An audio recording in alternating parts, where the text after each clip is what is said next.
இது ஹெல்த்துக்கு அப்படி ஒரு அமிர்தம் போடுறதுங்க. என்ன அப்படின்னு சொன்னால், நம்ம ஸ்கின்னே வந்துட்டு நல்ல ஒரு க்ளோ ஆகுதுங்க. நல்ல ஒரு கலர் கொடுக்குது நம்மளுக்கு வந்துட்டு. அதாவது உடம்பு ஃபுல்லாக ஒரு நாளைக்கு நல்லா புத்துணர்ச்சியாக வச்சுருக்கு. அதுவும் இந்த அடிக்கிற வெயிலில் எனக்கு பார்த்தீங்கன்னு சொன்னால், இந்த மதியம் ஆகும்போது தூக்கமாக ஒரு அரை மயக்க நிலையான்னு தெரியல, ஒரு மாதிரியாக ரொம்ப டயர்டாக அந்த மாதிரி வந்துடுது.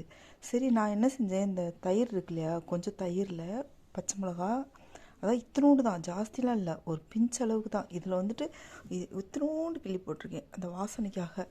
அடுத்து கருவேப்பிலை, மல்லித்தலை, புதினாத்தலை, கொஞ்சமாக இஞ்சி, சீரகம் கொஞ்சம், கட்டாயமாக வந்து சீரகம், பெருங்காயம் கொஞ்சம், இதெல்லாம் போட்டு மிக்சியில் அடிச்சுட்டு நான் வந்து டெய்லி குடிக்க ஆரம்பித்தேங்க.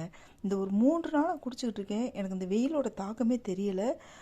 அதுவும் இங்கே பெங்களூர்லேயே பார்த்தீங்கன்னு சொன்னால் வெயில் கொளுத்துது. அப்போ மற்ற ஊர்களை பற்றி சொல்லவா வேணும். அது எங்கள் சொந்த ஊர் மதுரையிலலாம் பார்த்தீங்கன்னு சொன்னால் அவ்வளோ வெயில் இருக்கும்.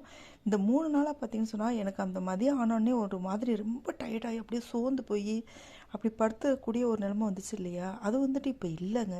அவ்வளோ புத்துணர்ச்சியாக இருக்குது. ஒரு நாள் முழுக்க காலையில் வந்து காப்பி குடிக்கிறத நிறுத்திட்டு இந்த மாதிரி குடிக்க ஆரம்பித்ததும் அவ்வளோ நல்லா இருக்குங்க. நீங்களும் ட்ரை பண்ணி பாருங்கள். அதுவும் இந்த வெயிலை சமாளிக்கிறதுக்கு இது மாதிரி ஒரு அமிர்தம் பார்த்தீங்கன்னு சொன்னால் அவ்வளோ நல்லதுங்க. இந்த மாதிரி குடிச்சு பாருங்கள். வீடியோ பிடிச்சிருந்துச்சுன்னா சப்ஸ்கிரைப் பண்ணி லைக் பண்ணிக்கோங்க.